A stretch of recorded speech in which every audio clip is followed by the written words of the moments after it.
Welcome to రాజనీతి. ఆంధ్రప్రదేశ్ దేవాదాయ శాఖలో అసిస్టెంట్ కమిషనర్గా పనిచేస్తూ ప్రస్తుతం సస్పెన్షన్లో ఉన్న కె శాంతి అనే అధికారిని మీద ఆమె భర్త చాలా తీవ్రమైన ఆరోపణ చేశారు. ఇది కుటుంబానికి సంబంధించింది, ఒక మహిళకు సంబంధించింది కాబట్టి మామూలుగా అయితే దీని గురించి మనం బహిరంగంగా చర్చించకూడదు. కానీ ఆయన దేవాదాయ శాఖ కమిషనర్కి దీని మీద ఫిర్యాదు చేశారు. దీని మీద సోషల్ మీడియాలో విపరీతమైన చర్చ కూడా జరుగుతూ ఉంది.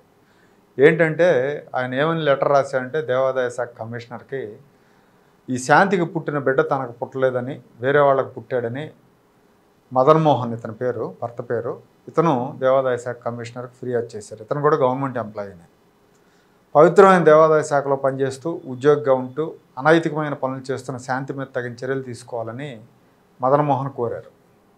తాను ఉన్నత చదువుల కోసం అమెరికా వెళ్ళిన సమయంలో ఆమె బిడ్డను కనిందని ఆయన ఆరోపించారు.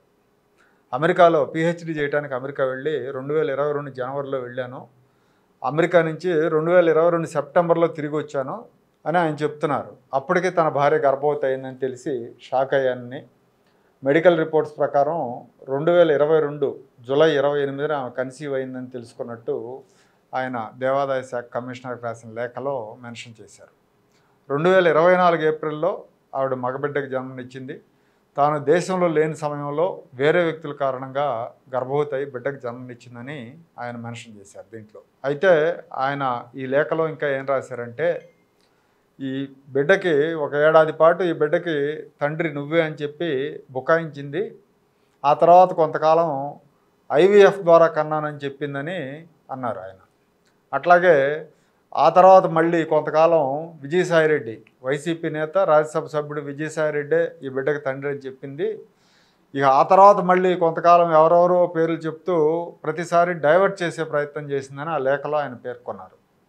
చివరికి విసిగిపోయి తానే విశాఖపట్నం అపోలో హాస్పిటల్కి వెళ్ళి విచారిస్తే కేస్ షీట్లో భర్త పేరు ఎదురుగా పోతిరెడ్డి సుభాష్ రెడ్డి అనే వ్యక్తి పేరు ఉందని ఆయన పేర్కొన్నారు. పవిత్రమైన దేవాదాయ శాఖలో పనిచేస్తూ అనైతికమైన పనులు చేయటం తనను దిగ్భ్రాంతికి గురి చేసింది. ఈ బిడ్డకి తండ్రి ఎవరో తేల్చాలి, తనకి ఇంకా 2 కుమార్తెలు ఉన్నారు, వాళ్ళు ట్విన్స్, తనకు న్యాయం చేయాలని చెప్పి ఆయన దేవాదాయ శాఖ కమిషనర్కు ఆ లేఖలో కోరారు కమిషనర్ని. ఈ శాంతి అనే ఉద్యోగి, ఈయన భార్య శాంతి ఎవరైతే ఉన్నారో దేవాదాయ శాఖలో విశాఖ జిల్లాలో వైసీపీ జమానాలో దేవాదాయ శాఖ ఏసీగా పనిచేశారు విశాఖపట్నంలో. ఉత్తరాంధ్రలో విజయసాయిరెడ్డి చక్రం తిప్పుతున్న రోజుల్లో ఈమె ఉమ్మడి విశాఖ జిల్లాలో చక్రం తిప్పారు దేవాదాయ శాఖలో. ఈవిడ మీద చాలా ఆరోపణలు కూడా వచ్చినాయి. 3-4 గుళ్ళకు ఇన్ఛార్జిగా ఉంటూ హుండీల్లో వేసిన కానుకలు కైంకర్యం చేసిందన్న ఆరోపణలు ఉన్నాయి. కనక మహాలక్ష్మి టెంపుల్కి కూడా ఇన్ఛార్జ్ ఈవోగా ఉన్నారు ఈవిడ. ఈమెకు వ్యతిరేకంగా దేవాదాయ శాఖ ఉద్యోగులు చాలాసార్లు ఆందోళన కూడా చేశారు. ఈవిడ మీద వచ్చిన ఎలిగేషన్స్ మీద విచారణ జరపడానికి దేవాదాయ శాఖ డిప్యూటీ కమిషనర్ డీసీ అక్కడికి వెళ్తే ఆయన దుర్భాషలాడుతూ ఆయన మీద ఇసుక జల్లింది ఈమె. ఈ విషయం పత్రికల్లో కూడా వచ్చింది. అయినా కూడా ఈవిడ మీద అప్పుడేం చర్యలు కూడా తీసుకోలేదు. అప్పట్లో విజయసాయిరెడ్డి ఆర్థిక సహాయంతోనే ఈవిడ భర్తని విదేశాలకు పంపించిందని దేవాదాయ శాఖ వర్గాల్లో ప్రచారం జరిగింది చదువు కోసం. ఈవిడ భర్త మదన్ మోహన్ మెన్షన్ చేసిన ఈ సుభాష్ రెడ్డి కూడా విజయసాయిరెడ్డి మనిషే. విజయసాయిరెడ్డి తరపున ఉత్తరాంధ్రలో పనులు చక్కబెట్టడానికి విజయసాయిరెడ్డే స్వయంగా ఇతన్ని విశాఖపట్నం తీసుకొచ్చారని చెప్పుకుంటూ ఉంటారు. విశాఖలో అదే ప్రచారం జరుగుతూ ఉంటుంది. విశాఖ రాజకీయ వర్గాల్లో వాల్తేరు క్లబ్ని హస్తగతం చేసుకోవాలన్న ప్లాన్ ఎగ్జిక్యూషన్ ఇతని ద్వారా చేయించాలని చూశాడు విజయసాయిరెడ్డి. ఇతను కూడా ఒక అడ్వకేటు. ప్రేమ సమాజం భూములు హస్తగతం చేసుకోవడంలో కూడా ఇతని పాత్ర ఉందని ఆరోపణలు ఉన్నాయి. సో ఇప్పుడు హాస్పిటల్ రికార్డ్స్ ప్రకారం ఈ సుభాష్ రెడ్డి పేరు తండ్రి ప్లేస్లో సుభాష్ రెడ్డి పేరు ఉంది. అయితే విజయసాయిరెడ్డికి మట్టి అంటకుండా ఉండేందుకే సుభాష్ రెడ్డి పేరు వాడారా అన్న అనుమానాలు కూడా వ్యక్తం అవుతున్నాయి. ఉత్తరాంధ్రలో విజయసాయిరెడ్డి లీలల మీద గతంలో తెలుగుదేశం పార్టీ సోషల్ మీడియాలో చాలా ప్రచారం జరిగింది. విజయసాయిరెడ్డి అనే కాదు, చాలామంది వైసీపీ నాయకులు ఇలాంటి వ్యవహారాల్లో ఆరితేరారు. వాళ్ళ లీలలు కూడా బహిర్గతమైనవి. రెడ్ హ్యాండెడ్గా దొరికారు కొంతమంది. అయితే మనకు ఉత్తరాంధ్రలో మంత్రి అవంతి శ్రీనివాస్ మంత్రిగా ఉన్నప్పుడే ఆయన ఆడియో ఒకటి లీక్ అయి సంచలనం సృష్టించింది. ఆ తర్వాత ఆయన ఆడియో నాది కాదు, ఎవరో మిమిక్రీ చేశారు అన్నట్టుగా తోసిపుచ్చాడు దాన్ని. అట్లాగే అంబటి రాంబాబు గారి కామలీలలు బహిర్గతం అయ్యాయి. మందలించాల్సిన ముఖ్యమంత్రి జగన్మోహన్ రెడ్డి రాంబాబుని ఆ తర్వాత మంత్రి పదవితో సత్కరించారు. గోరంట్ల మాధవ్ విశ్వరూప్ ప్రదర్శనని ఎవరూ మర్చిపోలేరు.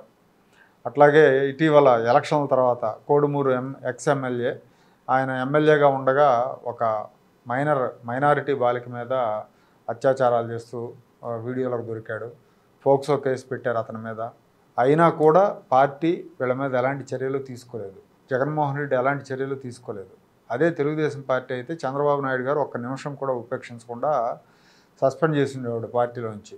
ఇప్పుడు ఈ విజయసాయిరెడ్డి చంద్రబాబుని, లోకేష్ని గత 5 ఏళ్లుగా తీవ్రంగా దూషించిన ఈ విజయసాయిరెడ్డి, దుర్భాషలాడిన విజయసాయిరెడ్డి ఇప్పుడు సూపులో పడ్డాడు. మరి ఇందులోంచి ఆయన నిష్కలంకుడుగా బయటకు వస్తాడా లేక దొరికిపోతాడా అనేది వేచి చూడాలి.